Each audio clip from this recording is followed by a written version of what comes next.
Eh bien salut à tous les amis, on se retrouve pour ma toute première vidéo. Alors dans cette vidéo je vais tout simplement, je sais pas si vous le voyez, vous présenter les deux espèces de phasmes que j'ai ici et celles qui vont bientôt arriver sur la chaîne.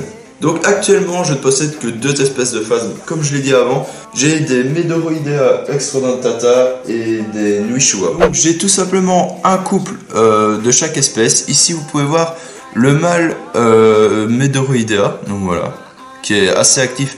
La journée, je sais pas pourquoi, mon mâle est vraiment actif, je le prends, il court directement. C'est vraiment cool, ça permet de le manipuler de temps en temps si on a envie. Donc voilà, c'est une espèce parthénogénique, donc ça veut dire que la femelle peut pondre des œufs sans avoir besoin de mâle. Malheureusement, il y a deux inconvénients à la parthénogenèse. Donc le premier est que vous n'aurez que des femelles. Si votre femelle pond par parthénogenèse, vous n'aurez que des femelles, vous n'aurez jamais aucun mâle, c'est impossible. Le deuxième inconvénient est tout simplement qu'en ayant un mâle, votre temps d'incubation sera plus ou moins divisé en deux. Donc c'est-à-dire que vos œufs, à la place de prendre 2 mois voire 3 mois, prendront 1 à 2 mois. Donc c'est vraiment utile les gars d'avoir un mâle. De plus, avoir un mâle permet d'avoir de nouveau des mâles dans les œufs. En plus cette espèce s'élève à température ambiante, donc c'est-à-dire entre 20 et je sais plus combien de degrés, mais c'est 20 degrés minimum. Un taux d'hygrométrie je crois de 70%, donc c'est vraiment très facile sachant qu'il y a beaucoup d'humidité dans ma pièce. Si vous voulez des œufs, n'hésitez pas à me contacter sur l'Instagram qui s'affichera juste ici. Donc voici la femelle qui est vraiment beaucoup plus grosse que le mâle, ça on peut pas se le cacher. On peut voir par rapport au mâle qu'elle est beaucoup moins active. Ici le terrain que j'utilise c'est un terrain Exoterra que j'avais depuis des années, donc je me suis dit pourquoi pas faire la récup et le réutiliser pour cette espèce de phasme. Donc je sais pas si vous allez bien voir, mais la femelle ici sur ses pattes a des petits picots, contrairement au mâle qui n'en a pas. Donc l'espèce suivante ce sont les Nuishua que je ne vais pas déranger parce que tout simplement ils sont en train de s'accoupler, ils n'arrêtent pas de s'accoupler depuis disons 2 semaines et demie, voilà, ils n'arrêtent pas de s'accoupler. Donc je sais pas si c'est normal, mais ils pondent et ils ont l'air de bien se porter, ils survivent. Donc moi je dirais que c'est pas trop grave, donc voilà. C'est une espèce qui n'utilise pas la parthénogenèse, donc leur reproduction est forcément sexuée, ce qui met beaucoup plus de temps à avoir des œufs et donc moins d'œufs. Vous pouvez d'ailleurs voir la différence, je vais prendre un pot de Nuishua et un de Medoroidea. Donc vous pouvez voir que le pot des Nuishua, j'ai actuellement 10 œufs sur quasi une semaine. Alors que le pot des Medoroidea, on peut voir que j'ai 13 œufs alors que ça ne fait que 2 jours. Donc si vous prenez des Nuishua, ne vous attendez pas à avoir des œufs vraiment tous les jours, c'est pas possible. Donc les Nuishua, pour eux, c'est une espèce encore une fois assez simple à élever. Donc il leur faut seulement 80% d'hygrométrie, ce qui n'est pas grand chose.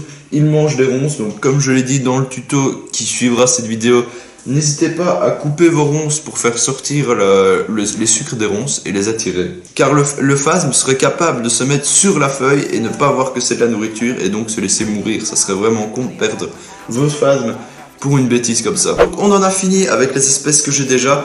Maintenant on va passer au flexarium des autres espèces qui vont bientôt arriver. Donc ici vous avez le flexarium avec toit ouvrant comme tous. Bon c'est pas très facile de l'ouvrir hein, ça. Voilà, hop, toit ouvrant avec une porte ici, hop, voilà.